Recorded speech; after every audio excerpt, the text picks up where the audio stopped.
Você já se sentiu cercado por problemas tão grandes que parecia impossível vencê-los? Já enfrentou momentos de solidão, medo e cansaço em que tudo dentro de você dizia para desistir? A história que você vai ouvir hoje é um lembrete poderoso de que o mesmo Deus que sustentou Elias em tempos de seca, perseguição e desânimo é capaz de renovar também a sua vida. Prepare-se, porque cada detalhe desta narrativa vai mostrar que mesmo nos dias mais sombrios existe uma força que levanta, restaura e conduz à vitória. Assista até o final e descubra como essa mensagem pode transformar o modo como você enfrenta as suas próprias batalhas. Nas colinas discretas de Gileade, Tisbe parecia um ponto esquecido entre campos silenciosos e caminhos de poeira. Eu cresci ali, entre cabanas de madeira e o cheiro áspero das ervas, onde os anciãos contavam as histórias do Deus que abriu mares e alimentou peregrinos. Contudo, aqueles relatos soavam distantes numa época em que altares estrangeiros se multiplicavam e o nome do Senhor era sussurrado com vergonha. No palácio, Acabe reinava. Ao seu lado, Jezabel introduzia ritos que seduziam corações. Foi no intervalo entre o último brilho da tarde e a primeira estrela que o chamado me encontrou. O vento, que costumava mover o mato alto, trouxe um peso, uma certeza sem ruído. Eu deveria ser voz, não a minha voz, mas a voz daquele que sempre foi. Passei a vagar pelos limites de Tisbe, observando homens e mulheres divididos entre o pão fácil da idolatria e o maná invisível da fidelidade. Em silêncio, compreendi que a ruína não começara no palácio, mas no segredo do coração. Então, decidi obedecer. O mesmo vento que sussurrou meu nome apontou a estrada para Samaria. Enquanto a estrada se estendia, entendi que não haveria orvalho nem chuva, até que a palavra do Senhor fosse pronunciada. Ali estava o rei, e diante dele, a palavra que queimava em mim. Dei o primeiro passo fora de Tisbe, certo de que o céu se fecharia antes que o povo voltasse a abrir os olhos, naquela estação de idolatria e esquecimento. Se essa mensagem já está falando com você, aproveita e se inscreve agora, porque ainda vem revelações que vão tocar profundamente a sua vida.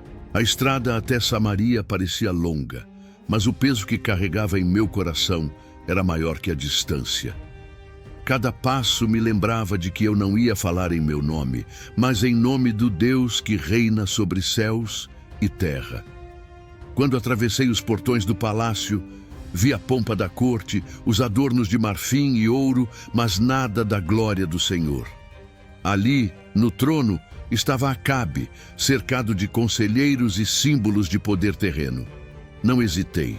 O silêncio pesado da sala real foi quebrado pela minha voz.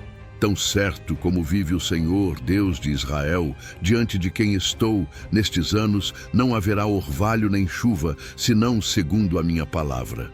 O impacto foi imediato. Os olhos de Acabe ardiam de fúria, mas não havia réplica possível. Não era a palavra de um camponês de Tisbe que soava ali, mas o decreto do Altíssimo. O silêncio que se seguiu foi mais forte que qualquer grito. Retirei-me sem esperar resposta, pois já sabia. O céu se fecharia, a terra racharia, e Israel aprenderia que o Senhor, e não Baal, controla as águas da vida. Assim que deixei o palácio, a voz do Senhor voltou a me guiar. O decreto já havia sido lançado sobre a terra, e a fúria de Acabe logo se levantaria contra mim. Então, ouvi o comando claro: retira-te daqui, vai para o oriente e esconde-te junto ao riacho de Querite, que está diante do Jordão. Obedeci sem questionar. Caminhei até aquele vale escondido, onde as águas ainda corriam frescas. Ali encontrei refúgio, enquanto os campos começavam a secar e o povo de Israel experimentava o peso da ausência da chuva. A solidão do lugar era profunda, mas a presença de Deus a preenchia. Foi então que o impossível se tornou rotina. Pela manhã e ao entardecer, corvos vinham a mim trazendo pão e carne. Aquelas aves, consideradas impuras pela lei, tornaram-se instrumentos da fidelidade divina. Eu me assentava à beira do riacho e recebia o sustento como quem prova do cuidado de um pai. Enquanto a terra gemia sob a seca, eu aprendia que a provisão do Senhor não depende de circunstâncias, mas da sua palavra. Cada dia em Querite era uma lição silenciosa. O Deus que fecha os céus é também o que guarda e alimenta os seus servos. E quando o riacho começou a secar, compreendi que o próximo passo estava prestes a ser revelado. Os dias se passaram e percebi que o curso de Querite já não tinha a mesma força.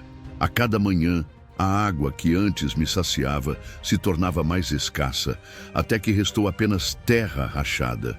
Então, mais uma vez, a voz do Senhor me alcançou. Levanta-te, vai a Sarepta, que pertence a Sidom, e habita ali. Eis que ordenei a uma viúva que ali te sustente. Sarepta ficava em território estrangeiro, fora das fronteiras de Israel. A viagem foi longa, mas a esperança de que o Altíssimo já havia preparado o caminho me fortaleceu. Quando cheguei às portas da cidade, vi uma mulher pobre recolhendo gravetos. Sua aparência refletia a escassez que dominava a região. Os olhos fundos, os ombros cansados, a miséria estampada no rosto. Aproximei-me dela e pedi: traze-me, peço-te, um pouco de água numa vasilha, para que eu beba, e faze também um bocado de pão em tua mão. Ela parou, suspirou e respondeu: tão certo como vive o Senhor teu Deus, nada tenho senão um punhado de farinha na panela e um pouco de azeite na botija. Vês? Apanhei 2 gravetos para preparar o resto para mim e para meu filho. Depois morreremos. Diante de sua dor, o Senhor me impulsionou a falar palavras de vida. Não temas, vai e faze como disseste, mas primeiro faze para mim um pequeno bolo e traze-mo. Depois farás para ti e para teu filho.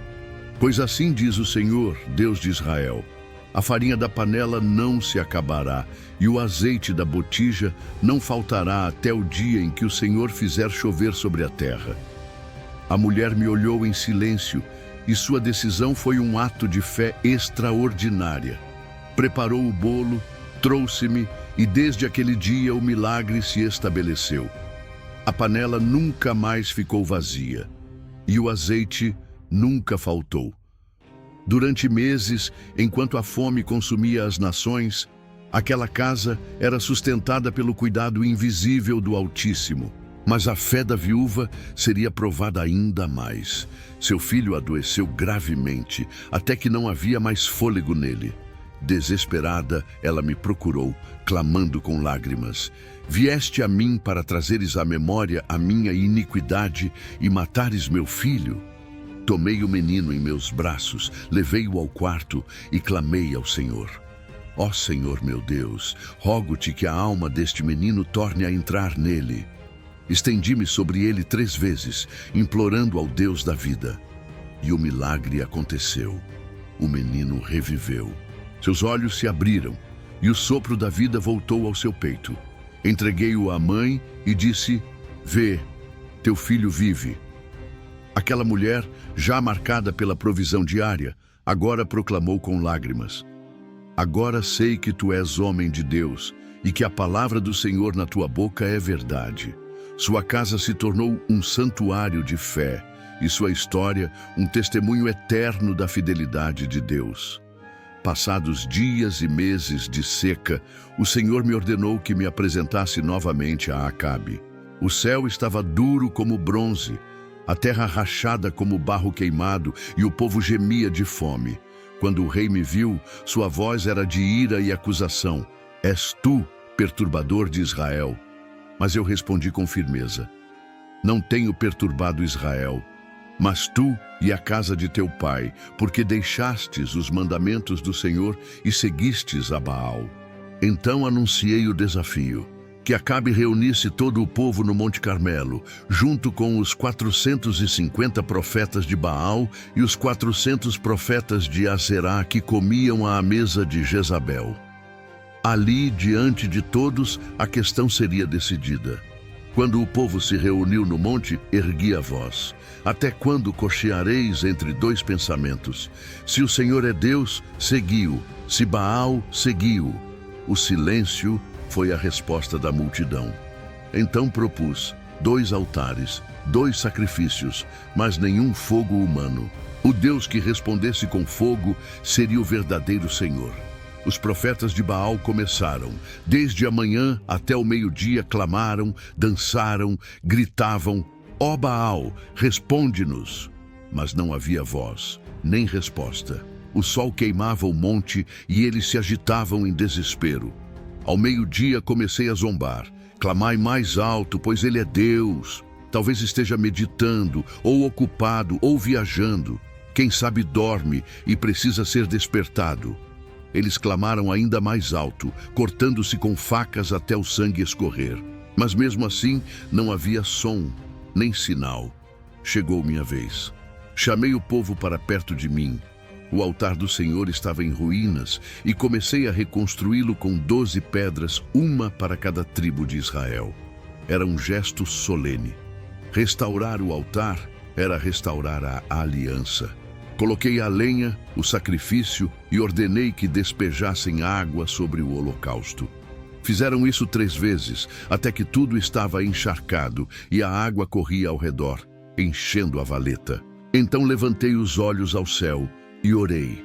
Ó Senhor, Deus de Abraão, de Isaque e de Israel, manifesta hoje que Tu és Deus em Israel, que eu sou Teu servo e que, conforme a Tua palavra, fiz todas estas coisas.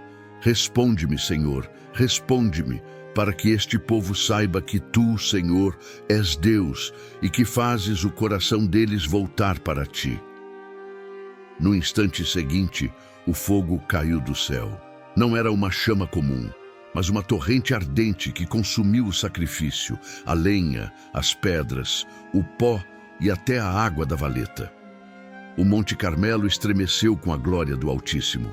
O povo caiu com o rosto em terra e clamava em uníssono: o Senhor é Deus, o Senhor é Deus. Ali a idolatria foi desmascarada. Os profetas de Baal foram levados ao ribeiro de Quizon e derrotados. E então me dirigi a Acabe: sobe, come e bebe, porque já se ouve o ruído de abundante chuva. Enquanto ele subia ao carro, dobrei os joelhos no chão e orei intensamente. Mandei meu servo olhar para o mar. 6 vezes ele voltou dizendo: nada há. Mas a 7ª vez respondeu: eis que sobe do mar uma nuvem pequena, como a palma da mão de um homem. E logo os céus se encheram de nuvens. O vento soprou forte e a chuva voltou sobre Israel. Depois de 3 anos de seca, o Senhor mostrou diante de todos que só Ele governa os céus. A chuva voltara e o povo reconhecera que o Senhor é Deus. Mas a vitória no Carmelo despertou também a ira de Jezabel. Ao ouvir que seus profetas haviam sido derrotados, ela enviou uma mensagem carregada de ódio. Assim me façam os deuses, e outro tanto, se amanhã, a estas horas, eu não fizer a tua vida como a de cada um deles. A ameaça caiu sobre mim como peso insuportável. Eu, que havia enfrentado centenas sozinho, agora tremia. O medo tomou conta e meus pés se apressaram pelo deserto. A euforia da vitória se dissolveu em angústia, e o fogo que desceu no Carmelo parecia distante. Caminhei até não suportar mais. O corpo cansado e a alma abatida me levaram a procurar sombra de um zimbro. Ali me deixei cair e clamei: basta, Senhor, agora tira a minha vida, pois não sou melhor do que meus pais. A exaustão me dominou e adormeci. Mas mesmo em minha fragilidade, o Senhor não me abandonou. Um anjo me tocou e disse: levanta-te e come. Ao abrir os olhos, vi pão assado sobre pedras e um cântaro de água. Comi, bebi e voltei a dormir. Pela 2ª vez, o anjo me tocou e repetiu: Levanta-te e come, porque muito longo será o teu caminho.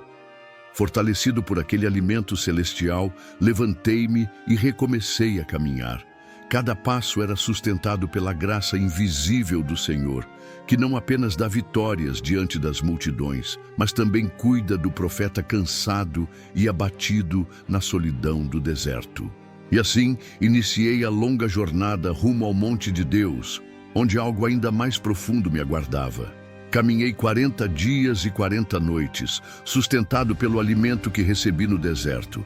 Cada passo me aproximava do Monte Horebe, o mesmo onde Moisés havia encontrado o Deus que fala do fogo. Ali, na imensidão solitária da montanha, encontrei uma caverna e nela me refugiei. A solidão parecia refletir meu coração.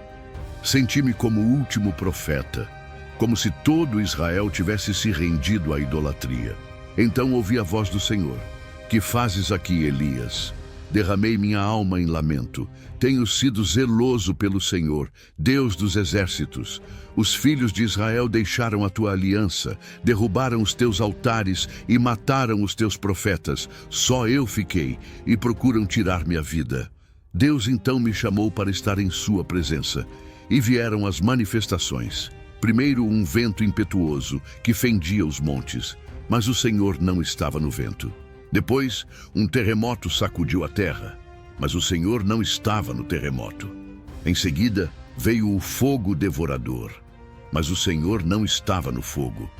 Por fim, uma brisa suave soprou sobre mim, e ali estava o Senhor. Cobrindo o rosto com meu manto, reconheci sua presença. Ele não apenas se revela em espetáculos de poder, mas também no silêncio que restaura. E novamente ouvi: "Que fazes aqui, Elias?" Então compreendi. Não estava sozinho. Havia ainda 7.000 em Israel que não dobraram os joelhos a Baal. Saí do Horebe renovado, pronto para cumprir a missão que ainda me aguardava. Do Horebe não desci apenas com novas forças, mas também com ordens claras. O Senhor me mostrou que sua obra não terminaria comigo. Ainda havia reis a serem levantados e um sucessor preparado para receber o manto profético. Primeiro deveria ungir Hazael como rei da Síria. Essa escolha surpreendia, pois não era de Israel, mas era um sinal de que o Senhor governa não apenas sobre seu povo, mas sobre todas as nações, guiando até mesmo os reinos estrangeiros segundo o seu propósito. Depois, fui instruído a ungir Jeú como rei de Israel. Ele seria o instrumento da justiça divina contra a casa de Acabe e Jezabel. A corrupção que consumia o trono seria confrontada pela espada do juízo, para que Israel reconhecesse a santidade do Senhor. Por fim, fui enviado a encontrar Eliseu, filho de Safate, que arava os campos com 12 juntas de bois. Quando lancei sobre ele o meu manto, o chamado se estabeleceu. Eliseu deixou tudo para me seguir, tornando-se meu discípulo e companheiro fiel. Assim compreendi. O ministério não era obra de um homem, mas parte de um plano eterno. O manto que carregava já estava destinado a repousar sobre outros ombros. Em Jezreel havia um homem simples chamado Nabote, dono de uma vinha que herdara de seus pais. Era uma herança preciosa, transmitida de geração em geração. Mas Acabe, cujo palácio se erguia ao lado daquela vinha, a cobiçou. Um dia, aproximou-se e disse: "Dá-me a tua vinha para que me sirva de horta. Em troca te darei uma melhor, ou, se preferires, pagarei em prata." Nabote, fiel à lei do Senhor, respondeu: "Guarde-me o Senhor de dar-te a herança de meus pais." Sua negativa era justa, mas despertou a frustração do rei. Acabe voltou abatido ao palácio, deitou-se em sua cama e recusou alimento. Foi então que Jezabel, ardilosa e cruel, interveio. Forjou cartas em nome do rei, ordenando uma assembleia de líderes. Ali, levantaram falsas acusações contra Nabote, blasfêmia contra Deus e contra o rei. A sentença foi rápida e injusta. Apedrejaram Nabote até a morte. Quando a notícia chegou ao palácio, Jezabel disse friamente: Levanta-te, toma posse da vinha, pois Nabote já não vive. Mas o Senhor viu o sangue inocente. Fui enviado à vinha usurpada, e ali confrontei Acabe. Assim diz o Senhor: no lugar onde os cães lamberam o sangue de Nabote, também lamberão o teu. E contra Jezabel declarou o Senhor: os cães a devorarão junto ao muro de Jezreel. As palavras atingiram o rei como espada. E diante do juízo, Acabe rasgou suas vestes, pôs pano de saco e jejuou. Pela primeira vez, mostrou arrependimento. O Senhor, em sua misericórdia, adiou a calamidade, mas a sentença permanecia. Os anos se passaram, mas a palavra do Senhor não caiu por terra. Acabe, ainda que tivesse se humilhado diante de Deus, não abandonou completamente seus caminhos tortuosos. Durante uma batalha em Ramote-Gileade, ele tentou enganar o juízo divino. Disfarçou-se para não ser reconhecido, enquanto o rei de Judá vestia suas vestes reais. Porém, uma flecha disparada ao acaso encontrou a fenda de sua armadura e o feriu mortalmente. Sangrou dentro de sua carruagem até que sua vida se esvaiu. Quando lavaram o carro junto ao tanque de Samaria, cães lamberam seu sangue, exatamente como o Senhor havia anunciado. Assim, Israel testemunhou que nenhuma máscara, nenhum disfarce pode ocultar um homem do decreto do Altíssimo. Quanto a Jezabel, seu fim foi ainda mais sombrio. Quando Jeú, já ungido rei, chegou a Jezreel, ela, em desafio, pintou os olhos e se adornou, olhando pela janela. Com arrogância zombou do novo rei, mas Jeú bradou: quem está comigo? Quem? Alguns oficiais se inclinaram e, por ordem dele, lançaram Jezabel da janela. Seu corpo caiu e o sangue respingou nos muros e nos cavalos. Mais tarde, quando foram sepultá-la, encontraram apenas o crânio, os pés e as palmas das mãos.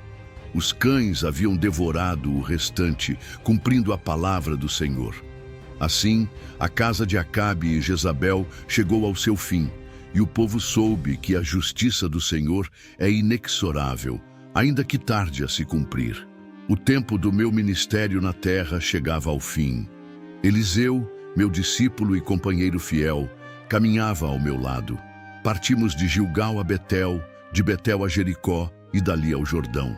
Em cada lugar os filhos dos profetas anunciavam: sabes que hoje o Senhor levará o teu mestre. Mas Eliseu permanecia firme, recusando-se a se afastar de mim. No Jordão, enrolei meu manto e toquei as águas. O rio se abriu e passamos a seco.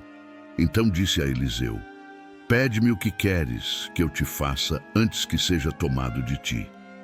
Ele respondeu: peço porção dobrada do teu espírito. Eis que surgiram um carro de fogo e cavalos de fogo, e fui elevado ao céu em redemoinho.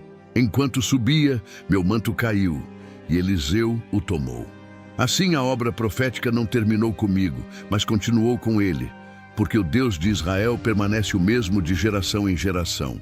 Se essa mensagem falou com você, deixe o seu like, inscreva-se no canal e compartilhe com alguém que precisa dessa palavra. Assim, juntos, podemos espalhar esperança e fé para milhares de vidas.